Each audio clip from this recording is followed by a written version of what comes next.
following is a presentation of the Reviewing Network Sports.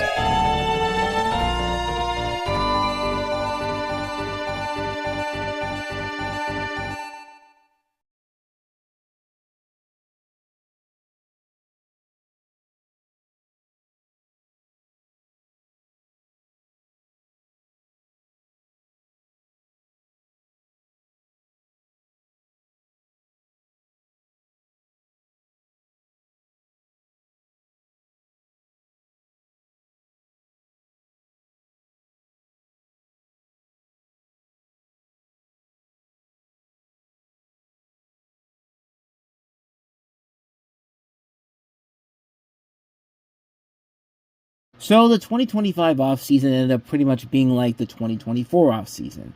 The quarterback room of the previous year all left in free agency. There was a big trade as free agency was beginning, this time with DK Metcalf being traded from Seattle to Pittsburgh for a second and seventh round pick.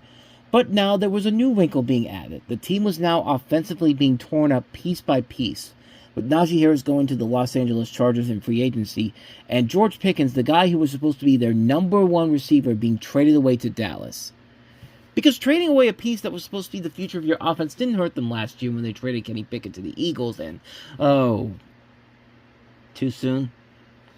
So that begged the question, what was this 2025 Steelers offense going to be? Who was going to be the quarterback?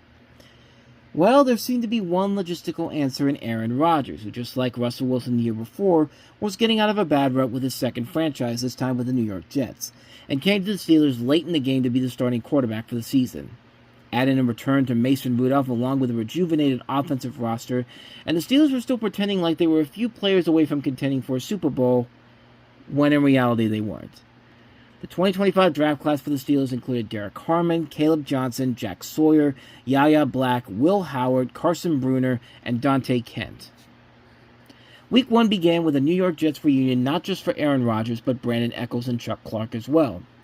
Justin Fields also faced the Steelers team that he once played for.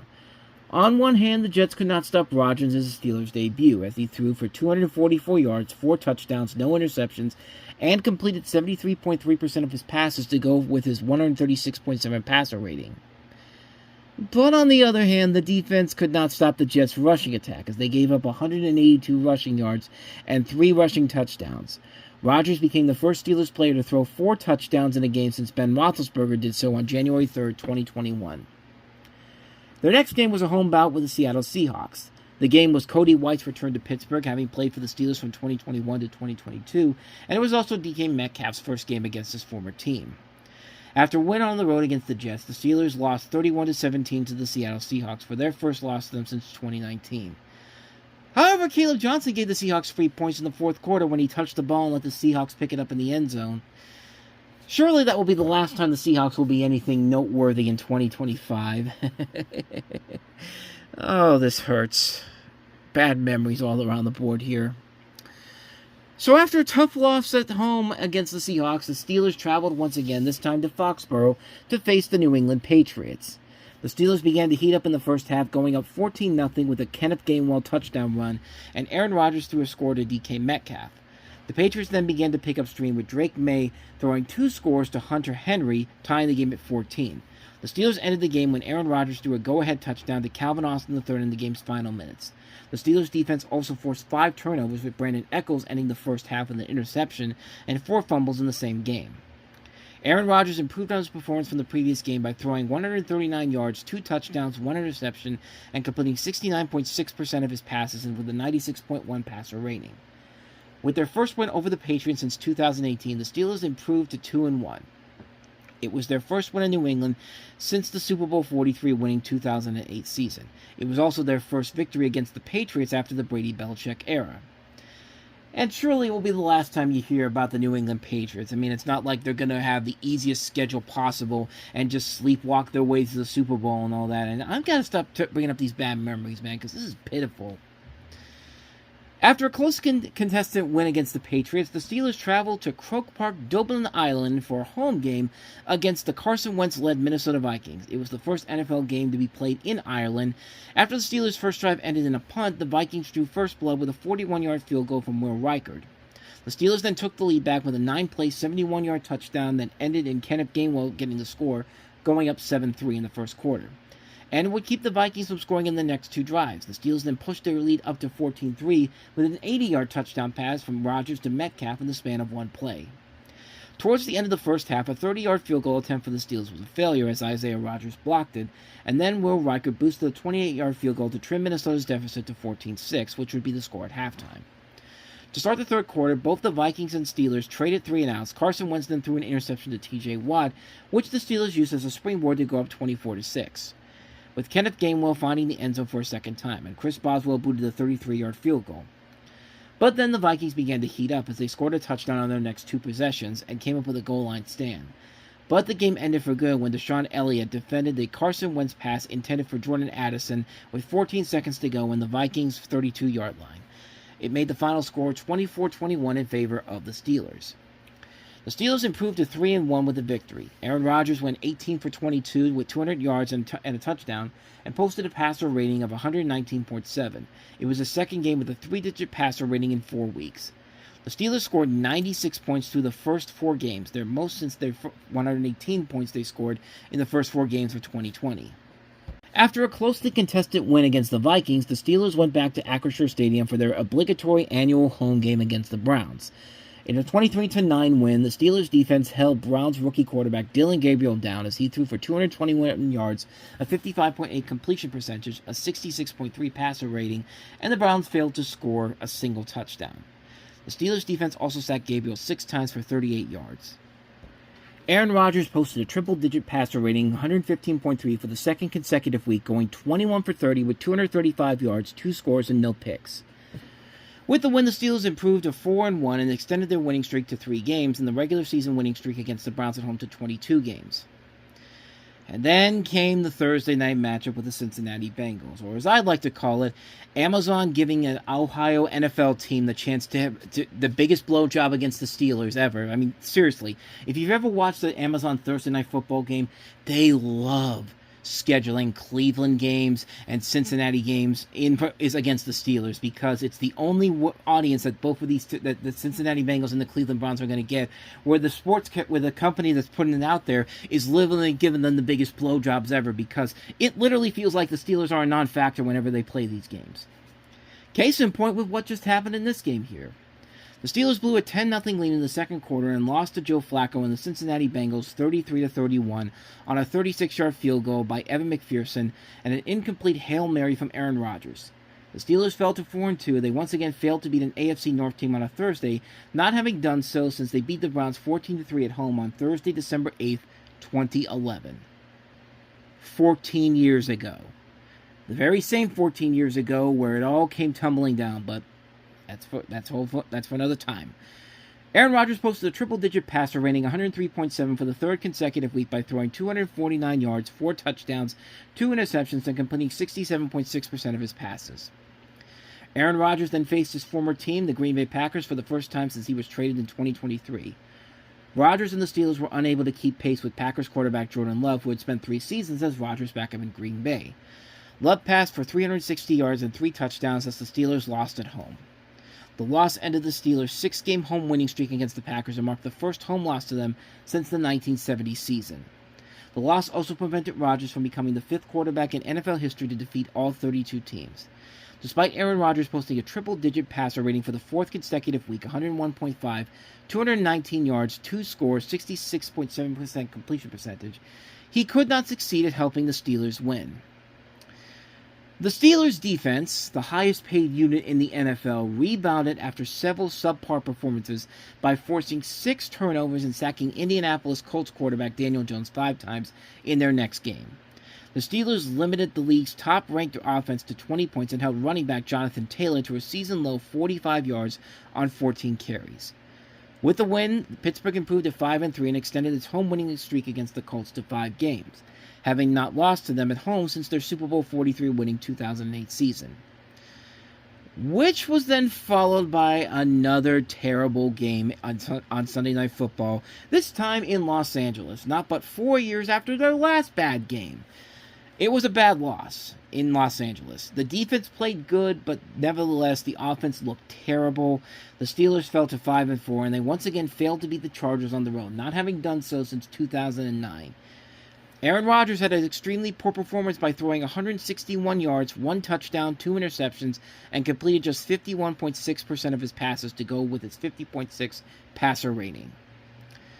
The Steelers, however, would get their revenge against the Cincinnati Bengals the following week at home when they improved to 6-4 and 2-1 against the AFC North. Aaron Rodgers returned to a triple-digit passer rating by throwing 116 yards, a touchdown, no interceptions, and completed 60% of his passes. But he did, however, fracture his left wrist sometime in the second quarter, leaving Mason Rudolph to take his position in the second half. Rudolph was no slouch either, as he performed a tad better than Rodgers by throwing 127 yards, 1 touchdown, no interceptions, and completed 75% of his passes to go with his 118.5 passer rating. Kyle Duggar and James Pierre became the first pair of Steelers to score both a pick six and a fumble six in the same game since Alex Highsmith and TJ Watt did so on September 18, 2023, when they beat the Browns 26-22 at Acrisure Stadium. Also during this game, Jamar Chase reportedly spat on Jalen Ramsey, who retaliated by punching Chase and was ejected shortly afterward.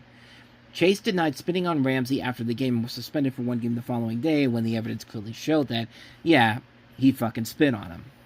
Chase attempted to appeal his suspension, but the NFL denied his appeal. Ramsey was later fined $14,491 for punching Chase. Chase later apologized after the incident. Yeah, he apologized because he got caught. That's really the only reason why he did it, so. But because Aaron Rodgers' bad wrist was still hurting him, Mason Rudolph had to start their next game against the Chicago Bears. You know, it would have been fun to see Aaron Rodgers play against the Chicago Bears because, after all, he still owns them.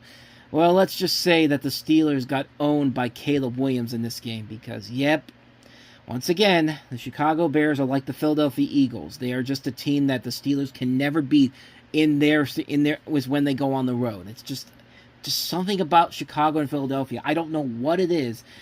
There were times in this game when the Bears were outnumbered by the Steelers. They did pretty well in specific points during this game, which I'll touch on in just a second here. But they lost 31-28, and the loss dropped the Steelers to 6-5. A few days after that game, Steelers player Daniel Ikuali was suspended for 5 games for violating the NFL's performance-enhancing substance policy. And as I mentioned, despite the loss, one of the few bright spots for the Steelers was when TJ Watt recorded his 115th sack of his career, overtaking his brother JJ Watt with his family in attendance, and coincidentally, JJ Watt was also on the TV announcing for CBS with Iron Eagle for this game and reacted accordingly. But then the Steelers defense took on the Buffalo Bills in their state, in Pittsburgh, and what do you think happened in that one? They were dominated by Buffalo's running game. Buffalo ran for 249 yards in a blowout loss for Pittsburgh.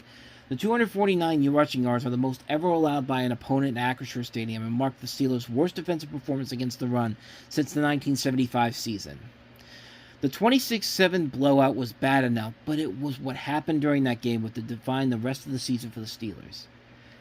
During the game, Steelers fans booed the song Renegade and chanted for Mike Tomlin to be fired.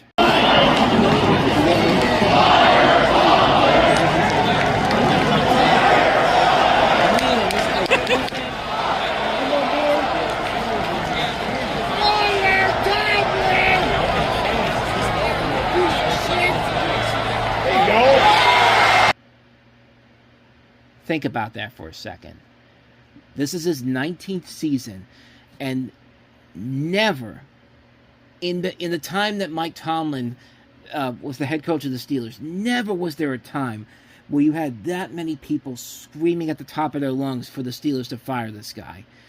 I mean, we've been wanting it to happen for years now because of the lack of development and championships and all that. But yeah, that was unprecedented what was happening there, and probably the first signs of what was going to happen at the end of the season. But all in a good time. We will get to that in a moment. Next up was the first of 2 matchups with the Baltimore Ravens in the next 5 weeks. In a game where a controversial moment occurred when Ravens tight end Isaiah Likely caught a pass from Ravens quarterback Lamar Jackson with both hands in the end zone, with both feet down.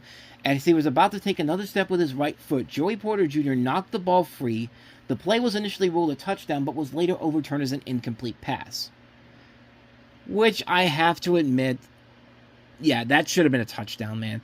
If I'm going to say that the Jesse James play from a few years back had to be a touchdown, you got to say the same thing for the Isaiah Likely play. I mean, that was literally a touchdown right there. I mean, he had both feet in the end zone with the ball in his hands. It's just like, it's one of those things where it's just kind of like, what's a catch at this point? But nevertheless, the Ravens couldn't follow that up afterwards with any kind of score. So they turned the ball over on downs, and the Steelers ended up winning 27-22. Following that was a Monday night showdown with the Dolphins on the night Ben Roethlisberger, Joey Porter Sr., and Marquise Pouncey were inducted into the 2025 Steelers Hall of Honor at that game. With the win, the Steelers improved to 8-6 and finished 3-1 against the AFC East while knocking the Dolphins out of playoff contention. Pittsburgh also extended their home winning streak on Monday Night Football to 23 games, having not lost a Monday Night Football contest at home since October 14, 1991. Before anybody asks, remember the Washington game was supposed to be on Sunday, so I guess technically that doesn't count, so sorry. But don't worry, though. They'll get another Monday Night Football game, and that record will become all but moot. And then a hotly contested Detroit Lions matchup, which featured a controversial and memorable moment on its final play. On fourth down, Lions quarterback Jared Goff threw a pass to wide receiver Amon-Ra St. Brown that fell just short of the goal line. St. Brown then pushed off Jalen Ramsey to create separation, and before being tackled by Steelers defenders, the ball went into the end zone and it was lateraled back to Goff, who appeared to score a touchdown. However, there were multiple flags thrown, and officials huddled for several minutes before announcing that the touchdown was nullified due to an offensive pass interference penalty on St. Brown, which resulted in the Pittsburgh Steelers winning just barely 29-24. It was a win that secured the Steelers' 22nd consecutive non-losing season, breaking the NFL record that had previously shared with the Dallas Cowboys, who had recorded 21 straight non-losing seasons from 1965 to 1985. Head coach Mike Tomlin finished every one of his 19 seasons with the team at 500 or better, and also recorded his 200th career win. Too bad a Detroit Lions fan had to make a mockery out of it and try to get DK Metcalf suspended for good, because during that game, Steelers receiver DK Metcalf got into an altercation with a Lions fan. Video footage from the game showed Metcalf grabbing his shirt and engaging in a verbal exchange with the fan before attempting to strike the individual. The incident was not observed by game officials, and no penalty was assessed during the game, but following the game, the National Football League and the Pittsburgh Steelers stated that they were reviewing the incident. And after the NFL reviewed it, Metcalf was suspended for the last 2 games of the regular season. Metcalf appealed, but the NFL denied his appeal and upheld his suspension. Which, yeah, by the way, keep in mind that this guy that DK Metcalf got into the altercation with, supposedly this guy got into it with him when DK was in Seattle. So this just screams like a guy who literally was just doing it so he can get the clicks and likes. I think he was a clout-chasing clickbaiter. I mean, that's really what it is. And nothing that he did afterwards. Like, he tried to sue DK Metcalf because of this. It's just like, dude, get over yourself, man. It's just like, this is a guy that was clearly trying to get fame off of this guy, and it's just, it makes him look like a jackass more than trying to hurt DK Metcalf. I mean, that's just my thinking behind it. But the game was then followed by another Cleveland matchup where once again the Steelers didn't show up. It wasn't in prime time, and you lost to Shedeur Sanders. That's like losing to Jacoby Brissett. Not Jacoby Brissett. Actually, no, they never lost to Jamarcus Russell. I'm thinking, is that because Jamarcus Russell came in 2007? No, that's like losing to Mike Glennon. Let's go with that. That's like losing to Mike Glennon, Blake Bortles, and Tim Tebow. And with that upset loss, the Steelers missed out on an opportunity to clinch the AFC North. They could have easily just won the game, won the AFC North, but no. They had to play down to the competition. They had to lose the game, and all because Mike Tomlin was trying his hardest to prevent Myles Garrett from breaking the regular season sack record. That's on record, by the way. That he literally tried. He didn't literally say it, but there was a lot of belief that they played that badly, so that they played as bad as they did, so Myles Garrett could not get that regular season sack record, which unfortunately happened the next week. So that was all for moot then. But regardless, the Week 18 finale for the Steelers' 2025 season was a contested showdown with the Baltimore Ravens in Pittsburgh. It was a game that everyone was watching for. It was the literal definition of must-see TV. Except for yours truly, when I just knew that I had this feeling that the Ravens were going to win this game. They were going to show up. It was going to be a game where the Steelers lost in embarrassing fashion. So I didn't watch it. I went under protest by not watching this game. But nevertheless, it was a game that had a lot of implications on the line. Not just for the fact that the winner goes on to the playoffs and wins the division, the loser goes home, but the loser also has the possibility of having their head coach fired after the game. So, despite a late rally, Tyler Lute misses the game-winning field goal when time expired, which denied the Ravens a chance to win a third straight AFC North title. And as a result, the Ravens were swept by the Steelers and eliminated from playoff contention, while having their first losing season since 2021. Baltimore ended their season at 8-9, 3-3 against the AFC North, and 5-3 on the road.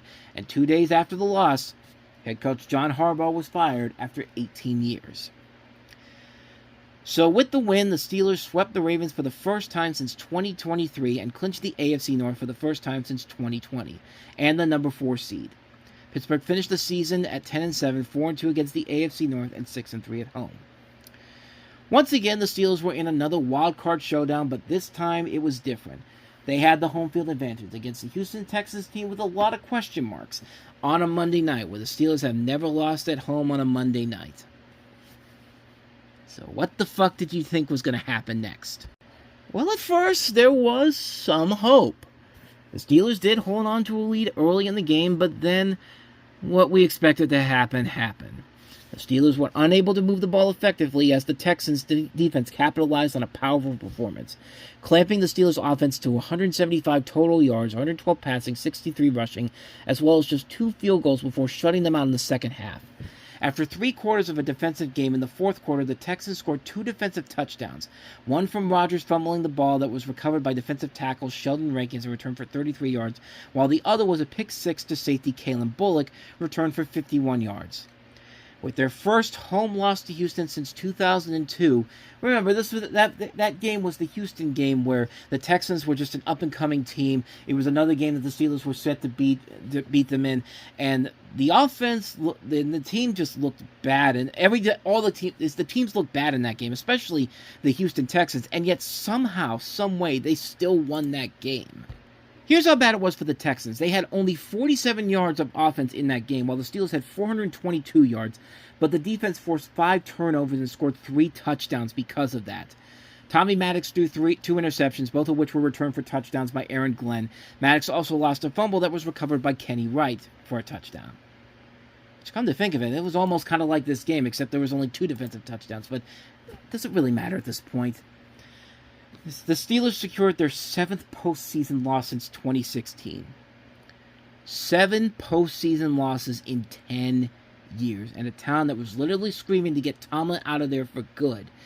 I mean, nobody really was expecting anything to happen at this point. I mean, even if you heard the chance of Tomlin getting out of town, it really did not seem like nothing was ever going to change after that game. You know, we all went to bed that night just looking up at the ceiling and wondering what the hell we were doing with our lives. Maybe that was just me, but I was looking like a Stimpy from the Ren and Stimpy Son of Stimpy short, where I'm like in tears looking up at the sky, just like, why am I doing this to myself? Like, why am I even bothering to get my hopes up at this point? Because little did we knew that nothing was really going to change. But little did we all know that very next day, it was time. And my eyes see. Breaking news. Is this true? For real? This is happening? 100%? It has happened?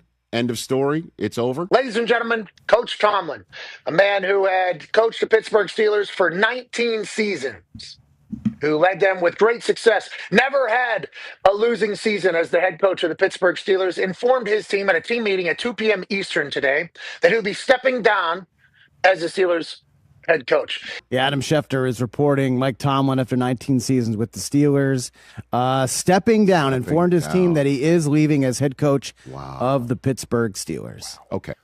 When Tomlin was asked about his future after the game, he actually answered the question. He didn't turn and walk off, which is what he had done the last time the Steelers lost a playoff game 2 years earlier in Buffalo. Right. There was a question about his contract, and the reporter got half the question out, and he just left. Yep, remember that. This time around, he says, I'm not in that mindset right now. It's like, I'm He's going to be in that mindset soon. Let's find out what he does.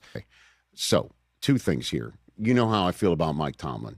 Most of us feel about that. The number of times that I've caped for this man and hearing from Pittsburgh, PA, that he should be gone. It's time. Time has run its course. It's over. You've now gotten what you want. Yeah. You've now gotten what you want. On January 13th, 2026, one day after the Steelers' wild card loss to Houston, Mike Tomlin announced that he was retiring from the Pittsburgh Steelers after 19 seasons as the head coach. After much thought and reflection, I have decided to step down as the head coach of the Pittsburgh Steelers, Tomlin said in a statement on Tuesday. This organization has been a huge part of my life for many years, and it has been an absolute honor to lead this team. I am deeply grateful to Art Rooney II and the late Ambassador Rooney for their trust and support. I am also thankful to the players who gave everything they had every day, and to the coaches and staff whose commitment and dedication made this journey so meaningful. I want to also thank Steelers Nation. Your passion, loyalty, and high expectations represent what makes this franchise truly special. Coaching in Pittsburgh is unlike anywhere else, and I will always take great pride in having been a steward of this team. While this chapter comes to a close, my respect and love for the Pittsburgh Steelers will never change. I am excited for what the future holds for this organization. I will be forever grateful for my time coaching in Pittsburgh. Tomlin spent 19 seasons with the Steelers, compiling a 193, 114-2 regular season record and 8-12 mark in the playoffs. The 53-year-old never had a losing season, going 8-8 three times in nearly 2 decades on the job as his lowest dip. Only Hall of Famer Tom Landry had a longer streak, 21 seasons, and no other coaches had a longer streak run to begin a head coaching career. Tomlin's 193 wins are tied for the 9th most in NFL history. During our meeting today, Coach Tomlin informed me that he has decided to step down as our head coach, Team President Art Rooney II said in a statement. Obviously, I am extremely grateful to Mike for all the hard work, dedication, and success we've had shared over the last 19 years. It is hard for me to put into words the level of respect and appreciation I have for Coach Tomlin. He guided the franchise to our 6th Super Bowl championship and made the playoffs 13 times during his tenure, including winning the AFC North 8 times in his career. His track record of never having a losing season in 19 years will likely never be duplicated. My friends and I and everyone connected to Steelers management are forever grateful for the passion and dedication Mike Tomlin has devoted to Steelers football. I mean, I couldn't believe it. I don't think anybody really could believe it when that story broke. I mean, we were all just kind of expecting the same old all over again, because Mike Tomlin was still under contract for the next season in general, and just like that, he was gone. I don't think anybody really could have predicted that Tomlin would bow out 1 year early. I mean, it's incredible, really. You could make the argument that he could have wrote out his current contract and leave in 2027 and maybe go to another team afterwards, but he decided that the time was now to go, and really, nobody can really blame him. I did a long video after this actually happened. It was called It Was Time, and, I talked about it in there where it was just basically the fact that it was just getting to that point where nothing was working, and it was just time to try to do something new with this team. I mean, this is something. I mean, it's a situation where you look at it and it's just kind of like, you can say whatever you want about Mike Tomlin in his later years, and I've said my piece, and I've said what I've had to say about how this team really kind of fell apart shortly after that the loss to Tim Tebow in the playoffs. But you got to give the guy credit where credit was due. I mean, this is a guy that did not have a losing season overall in his career, which is fine and all. But he did it without his big stars in general. He would do this sometimes with like guys that, they're not Ben Roethlisberger. He did it with guys like Devlin Hodges, Mason Rudolph. I mean, he did it with Kenny Pickett, Mitchell Trubisky, Russell Wilson, Justin Fields, Aaron Rodgers, guys who barely lasted a couple of seasons in town. I mean, but nevertheless, I mean, it just shows the dedication to what this guy can do in the regular season. The only thing that we were asking for is just for you to keep that winning streak going in the playoffs and not just be one and done. Because just the way they had been losing these games the last couple of years were just... I mean, it just felt like the team that was doing so well in the regular season just simply didn't show up. I mean, whether it was looking ahead, being the fact that they were too tired, being injured and all that type of stuff, it's like that goodwill they had during the regular season just evaporated once the postseason started and once the games that actually mattered. And, it's just, in a way, I was kind of glad they made the move to go ahead and try to and change things up a little bit here, but it's not going to take away from the fact that this guy was a guy that was clearly passionate about his job in general when it came to the regular season, but we just wanted to see that happen in the regular season, in the postseason as well. And it just never really felt like it was going to be that way. But hey, you know what? The Steelers now have an opportunity to try something new with this team. Let's see what they can do in this new season in general. Maybe they'll go ahead and do what they did 19 years ago when Bill Cowher retired. They'll find somebody young. They'll bring in a new crop of young talent in here to really give this team the motivation they need to continue on without him. And of course, the Steelers won't take that risk in 2026 with who they hired. But well, let's save that for next week. Let's save that for the big finale. So.